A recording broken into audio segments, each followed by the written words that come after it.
তাতে সেটা সত্য যে তালেবান আর জামাত এক না, জামাত অনেক প্রোগ্রেসিভ। আসলে তো আছে বিএনপি। তো বিএনপির নেতাকর্মীরা কী করছে? খারাপ কাজ করছে। কি করছে? তারা জমি দখল করছে, চাঁদাবাজি করছে, দুর্নীতি করছে। ফলে তাদের কাছে কিন্তু আবার সেই আওয়ামী লীগের ভয়াল স্মৃতিটা চলে আসে। ইসলামী বাংলাদেশ বেশি এগিয়ে রয়েছে কিনা বিএনপির থেকে? আগায় আছে, কারণ এখানে হলো নেতৃত্বের শূন্যতা, ফলন আছে এবং জামাতের যে জনপ্রিয়তা বাড়ছে এই ব্যাপারে কোনো রকম সন্দেহ নেই। এটা বিএনপিও আমার ধারণা অস্বীকার করে না, চাপ অনুভব করছে। বিএনপি কিন্তু অলরেডি চাপ অনুভব করছে প্রতিদিন। মানে তাদের বক্তৃতায় দেখবেন যে জামাতকে এইভাবে বিরোধিতা করার কথা না। মানে মনে করেন যদি কোনো দল নাও আসে, শুধু এই দুইটা দল নির্বাচন করে, তাও কিন্তু যথেষ্ট প্রতিদ্বন্দ্বিতাপূর্ণ হবে, একটা 100% হবে না। আওয়ামী লীগের বাইরে দুইটা রাজনৈতিক দল আছে যাদের একটা গণভিত্তি আছে, তৃণমূল পর্যায় পর্যন্ত সংগঠন আছে এবং জনপ্রিয়তা আছে। সেটা হচ্ছে বিএনপি আর জামাত। জাতীয় পার্টি তো অনেক আগে নিঃশেষ হয়ে গেছে। ফলে আওয়ামী লীগের দুর্ভাগ্য যে জাতীয় পার্টিকে নিয়ে জমাইতে পারেনি, সেই জন্য তারা আমিডামি করছে। মানে একই দল অনেকগুলি প্রার্থী দিয়ে তারা এটা জমানোর চেষ্টা করছে, সেটাও ফেল করছে। এই ক্ষেত্রে কিন্তু সেটা হবে না। এখন বিএনপিকে চিন্তায় পড়তে হয়েছে যে সে কি হেরে যাবে জামাতের কাছে, এবং জামাতের যেই ধরনের ওয়ার্ক, মানে তৃণমূল পর্যায়ে বিএনপির যেভাবে ওয়ার্ক আছে, আপনি মনে করেন একদিকে বিএনপি জামাত, আরেকদিকে আওয়ামী লীগ জাতীয় পার্টি যদি ধরেন, এটা হলো মানে 100 আর হচ্ছে 5, এরকম এত পার্থক্য। আর এখন যদি আপনি বিএনপি আর জামাত ধরেন তাহলে 60-40।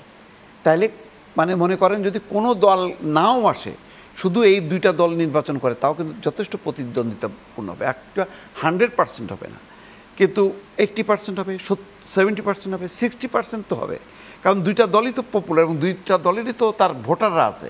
সেই তাদের ভোটারদেরকে যদি তারা কেন্দ্রে নিয়ে আসতে পারে তাহলে কম্পিটিশন হবে। অলরেডি চাপ অনুভব করছে বিএনপি, কিন্তু অলরেডি চাপ অনুভব করছে প্রতিদিন। মানে তাদের বক্তৃতায় দেখবেন যে জামাতকে এইভাবে বিরোধিতা করার কথা না, কিন্তু করছে এই কারণে তারা আস্তে আস্তে নাকের ডগায় চলে আসছে। ছাত্র সংসদ নির্বাচনের পর থেকে এতেই তো বোঝা যাচ্ছে যে তাহলে জাতীয় পর্যায়েও তার একটা প্রতিফলন আছে এবং জামাতের যে জনপ্রিয়তা বাড়ছে এই ব্যাপারে কোনো রকম সন্দেহ নেই। এটা বিএনপিও আমার ধারণা অস্বীকার করে না, বরং বিএনপি সেই অবস্থান থেকে নিচে নামছে। কিন্তু আমি এটা বলবো না যে এইরকম কমছে যে সেটা জামাতের কাছে ধরাশায়ী হবে। আরও 5 মাস আছে, ফলে এই 5 মাসে এর মধ্যে হয়তো তারেক রহমান আসবে, বেগম খালেদা জিয়া, তারেক রহমান সারা দেশব্যাপী যদি ঘোরে, তখন হয়তো পুরো পরিস্থিতি আবার পাল্টে যাবে, নাও যেতে পারে। কিন্তু এটা সত্য, ওই 14, 18, 24 এই সব নির্বাচনের থেকেও প্রতিদ্বন্দ্বিতাপূর্ণ হবে সামনের নির্বাচনটা, যদি আওয়ামী লীগ পার্টিসিপেট নাও করতে পারে। সেক্ষেত্রে কৌশলে আপনি এই মুহূর্তে যদি আপনার কাছে জানতে চাই যে কৌশলে কি জামাত ইসলামী বাংলাদেশ বেশি এগিয়ে রয়েছে কিনা বিএনপির থেকে? আগায় আছে, কারণ এখানে হলো নেতৃত্বের শূন্যতা। বিএনপির একটা ভয়ঙ্কর নেতৃত্বের শূন্যতা আগেও ছিল, সেটা আন্দোলনের কারণে বোঝা যায়নি।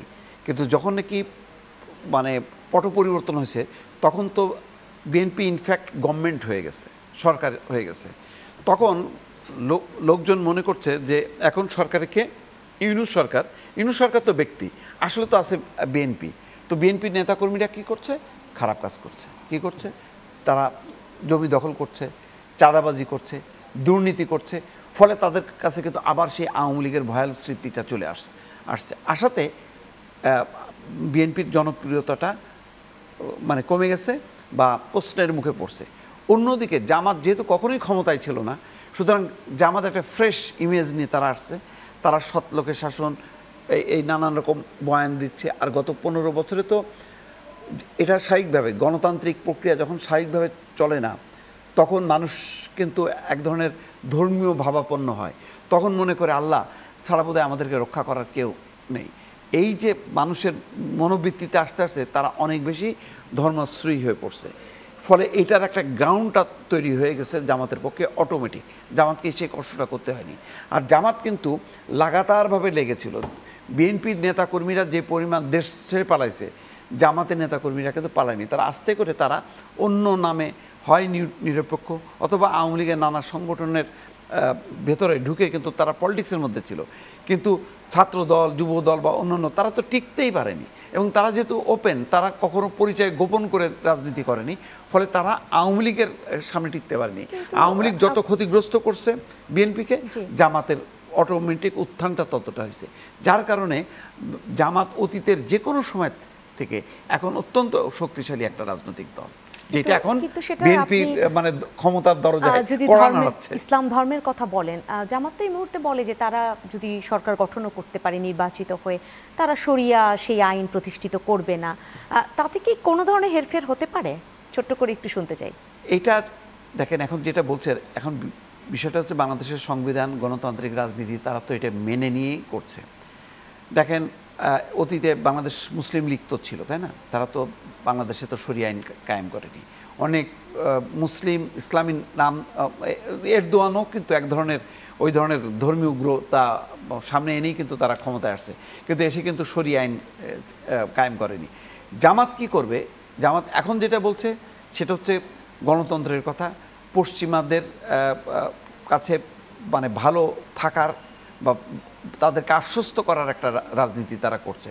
কিন্তু ফাইনালি ক্ষমতা আসার পরে কি করবে সেটা হলো গুরুত্বপূর্ণ। যেমন দেখেন, পরিবর্তন হতে পারে। প্রথম দিকে কিন্তু তালেবানদেরকে বোঝা যায়নি আফগানিস্তান, হ্যাঁ, প্রথমে নারীরা বিক্ষোভ করছে, তারা অ্যালাউ করছে, কিন্তু আস্তে আস্তে কিন্তু নিয়ন্ত্রণ করতে করতে এমন যে নারী যারা লেখক তাদের বই নিষিদ্ধ করছে।